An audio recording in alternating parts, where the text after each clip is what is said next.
Nakigdigom ang kagamhanan sa Nagben sa Lapu-Lapu uban sa mga opisyal sa Overseas Workers Welfare Administration (OWA) sa Region 7 na nagtuki sa proseso sa pagpaubos sa isolation facility sa mga mamauli overseas Filipino workers agi sa Mactan, Cebu International Airport. Ang report ni Chelo Valiana.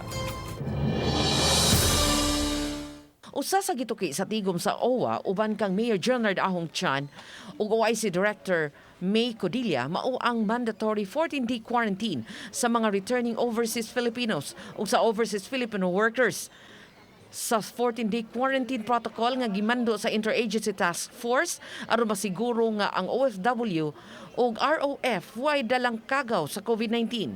Mato de Codilla, abagahon sa OWA 7 ang bayranan sa accommodation sa mga OFW nga ma-isolate sa mga hotel sud sa 7 ka adlaw. Sila lang gihang yung OWA can accommodate until the 7th day. So wala ra na problema no, sa mga originating yun.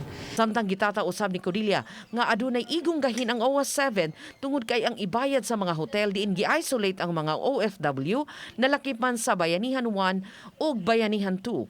Sa tigom gipahibaw ni na Jill Baniasya, hepe sa Disaster Risk Reduction and Management Office, nga mas makauyon ang mga OFW nga ipahilo na sa isolation facility sa Dakbayan tungod kay giatiman man ang tanan nilang panginahanglan. Tugutan usab ang gi-isolate nga mga OFW nga makakita sa ilang mga kabanay bisan tuod kun dili sila mahinabi sa personal. Sa sayo pa, gipahibaw ni Attorney Misaili Tejano, Secretary to the Mayor, nga way pundo ang Dakbayan sa Lapu-Lapu nga mamahimong ibayad alang sa accommodation sa mga returning OFW. Mato ni Tejano nga adunay isolation facility ang Dakbayan nga nahimutang sa Barangay Gunob apan igo lang kini sa 32 ka tawo nga gi-isolate.